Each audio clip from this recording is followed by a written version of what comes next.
گوریکوٹ کے اندر جو جوان لڑکے تھے جو اکثر آپ لوگوں کے مذاق کا شکار بنتے تھے، جن کا تعلق پاکستان تحریک انصاف کے ساتھ، وہ انشاءاللہ تعالیٰ گوریکوٹ کی پوری ڈیولپمنٹ کو لیڈ کریں گے.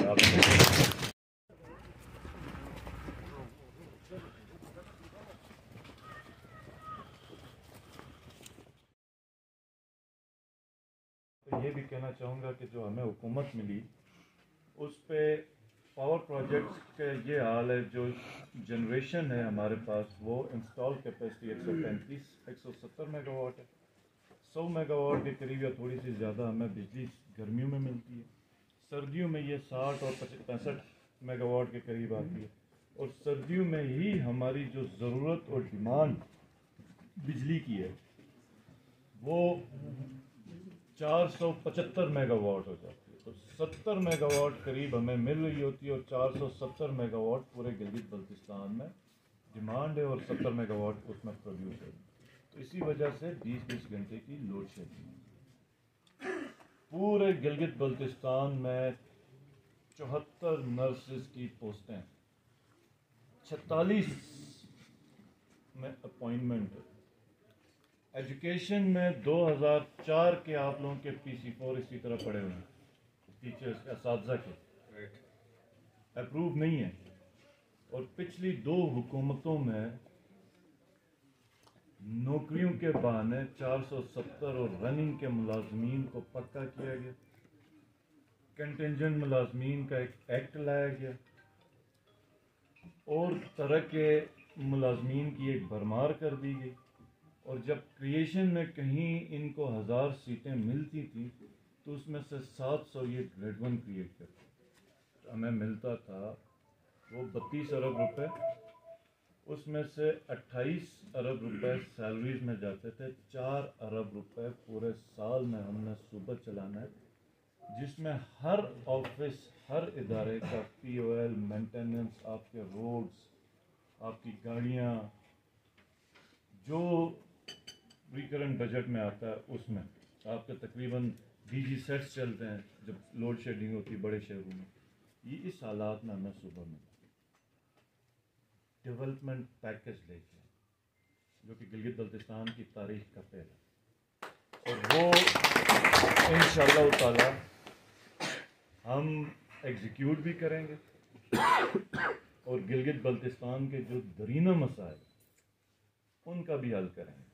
علاوہ آپ کے جو میڈیکل کی فیسلٹیز ہیں جہاں پر HR نہیں، وہ تو سب سے پہلے ہم نے سیٹ کریٹ کرنی ہے.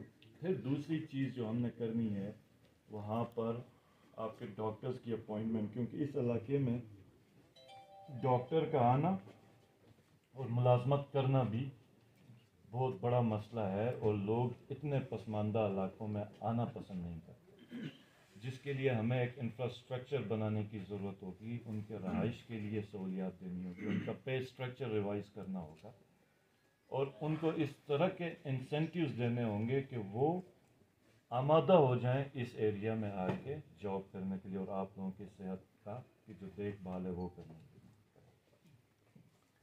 جہاں تک آپ کے استور اور گوریکوٹ کی ڈیولپمنٹ کی بات ہے، انشاءاللہ تعالی استور انتہائی خوبصورت ضلع ہے اور اس کا ہیڈ کوارٹر جو ہے بدقسمتی سے جو ہمارا عیدگاہ ہے یا چونگرا ہے یا گوریکوٹ ہے ہمیشہ سے نظر انداز رہا ہے. اور مجھے امید ہے کہ اس دفعہ جو قیادت آپ کو ہیڈ کوارٹر سے ہی ملی ہے وہ ان تمام ایشوز کو مد نظر رکھے گی اور شانہ بشانہ کام کریں گے.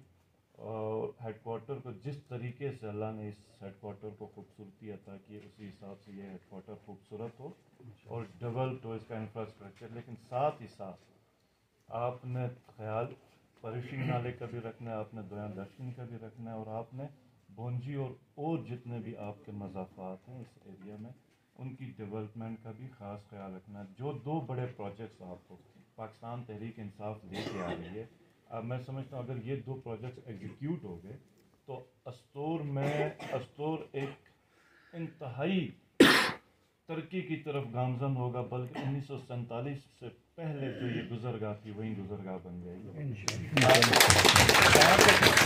کچھ لوگوں نے یہاں پہ شونٹر ٹنل کے حوالے سے کافی خبریں چلائی اور عجیب و غریب قسم کے پتہ نہیں لوگوں کے ذہنوں میں خیال رکھا بنایا اور ایک ڈیولپ کیا اور بڑی کنفیوژن کریٹ کی. تو میں یہ بتانا چاہتا ہوں کہ کوئی بھی جب پروجیکٹ ایگزیکیوٹ ہوتا ہے یا اپروو ہوتا ہے اس کا PC1 بنتا ہے. بغیر PC1 کے زبانی کوئی بھی پروجیکٹ اپروو نہیں ہوتا. اور PC1 چاہے 1,00,000 روپے کے پروجیکٹ کا ہو یا 1 ارب روپے کا ہو, اس کا کوئی سروے ڈیٹا ہوتا ہے جس کے اوپر PC1 کے اعداد و شمار لیے جاتے ہیں, بنائے جاتے ہیں. اب جو ٹنل ہے اس کا آج تک فیزیبلٹی نہیں ہوئی. جب فیزیبلٹی نہیں ہوئی تو کسی کو پتہ ہی نہیں کہ یہ ٹنل بن بھی سکتی ہے کہ نہیں بن سکتی. یہاں پر کتنے کلومیٹر کی بنی, یہاں پر لاگت کتنی آئی, کون سا اسٹرکچر ہم نے کریٹ کرنا ہے. یہاں پر ایک سروے ہوا تھا, وہ انوائرمنٹ امپیکٹ کے حوالے سے ایک کورین کمپنی نے کیا تھا اور اس وقت AJK کی گورنمنٹ نے یہ سروے کروایا تھا. اور وہ امپیکٹ اسٹڈی تھا نیچر انوائرمنٹ کے اوپر. وہ اس کی ڈیٹیل فیزیبلٹی نہیں تھی کہ اس کا PC1 بنایا جائے اور اس کے اوپر اس کو اپروو کیا جائے. بہرحال انہوں نے اس سروے کے اوپر 12.6 کلومیٹر مینشن کیا ہوا ہے کہ یہ ٹنل اتنے کلومیٹر لمبی بنے گی.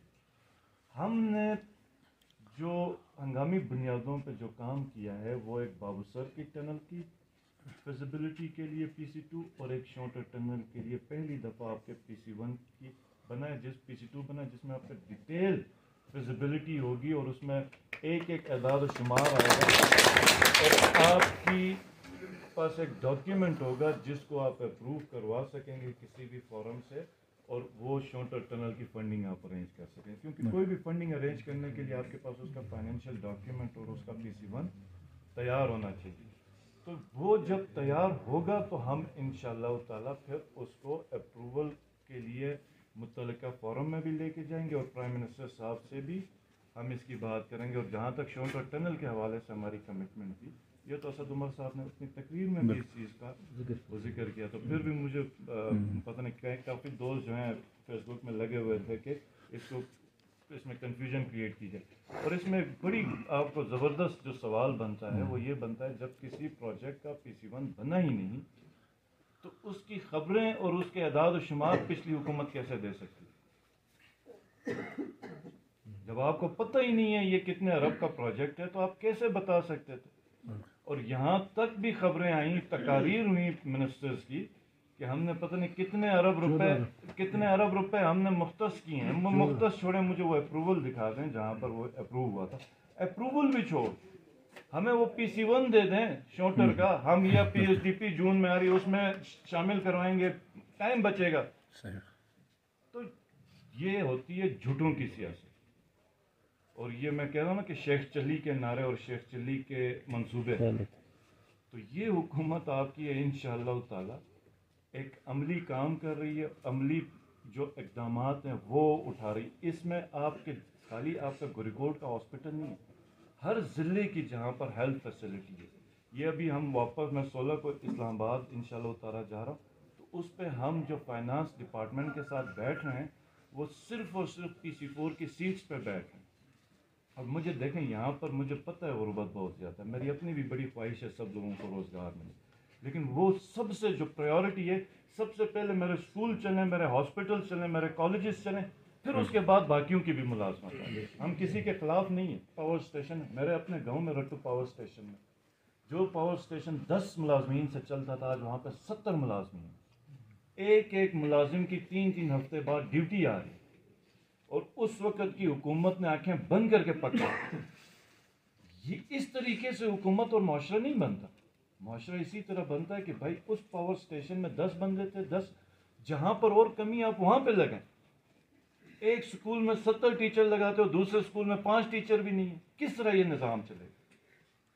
تو ترتیب ہوتی ہے, ایک طریقہ ہوتا ہے, HR ہوتی ہے, ایک آرگنائزیشن کا سیٹ اپ ہوتا ہے. آپ اس سیٹ اپ کو ڈسٹرب کریں گے, آپ کے فائنانسز ڈسٹرب ہو گئے تو آپ کچھ نہیں کر سکتے. اور یہ بھی وعدہ ہے انشاءاللہ تعالیٰ کہ آپ کا خالی گوریکوٹ نہیں, پورے GB کے سارے ہاسپٹلس کو ہم رن کر کے دیں گے. اور سب سے پہلے ایگزسٹنگ آپ کے ہاسپٹلس رن ہوں گے, پھر ہم آپ کے نئے ہاسپٹلس اور ڈسپنسریز کے اوپر چلے جائیں گے. اور جو قدرت نے آپ کو نیچرل ریسورس کی صورت میں جنگل دیا ہے، گلیشیئرز دیے ہیں، آپ کی چراگاہیں ہیں، آپ کی وادیاں، آپ نے اس کو بھی پروٹیکٹ کرنا. پاک یہاں پہ ہم نے 2 نیشنل پارک بنائے، اس کے اوپر آپ کو پتہ ہے کہ کتنی سیاست کی گئی. اور مزے کی بات وہیں پارٹیاں سیاست کر رہی تھیں جنہوں نے 10-10 11-11 نیشنل پارکس پہلے بنائے ہیں. ایک پارٹی نے قانون بنایا، دوسرے نے نیشنل پارکس بنائے، اور کرٹیسزم ہمارے پہ کر رہے ہیں 2 نیشنل پارکس بنانے. اب آپ اور ہم نے یہ فیصلہ کرنا ہے بحیثیت قوم کہ کیا ہم نے ان چیزوں کی قدر کرنی ہے کہ نہیں کرنی.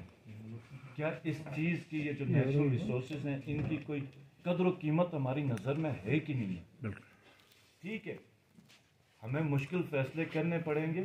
اور یہ بھی میں بتاؤں کہ آپ کو ذاتی ضرورت کے لیے جنگل کاٹنے سے جنگل خراب نہیں ہوتا. جنگل کو بے دریغ کاٹنے سے، اور پھر ایسی جگہوں پہ آپ کاٹتے ہیں جہاں سے آپ جب گھسیٹتے ہوئے درخت نیچے لے کے آتے ہیں تو نیچے اگے ہوئے چھوٹے چھوٹے جو پودے ہیں ان کو آپ تباہ کرتے ہیں. پھر آپ مال مویشیوں کو پروٹیکٹ نہیں کرتے. تو جنگل آپ کئی طریقوں سے آپ پروٹیکٹ کر سکتے ہیں. تو اس پہ بھی ہم لوگ پالیسیز لے کے آئے. اور جو آپ کا جہاں جہاں پر گلگت بلتستان کے جس جس محکمے میں نقص ہے ان سب کو ہم ٹھیک کریں. ہم پہلی دفعہ 4G کی آکشننگ کریں گلگت بلتستان میں. آپ کی کسی صوبائی حکومت نے اپنی لیڈرشپ کے پاس یہ چیز اٹھائی نہیں تھی کہ 4G کی ہمیں آکشننگ کرے.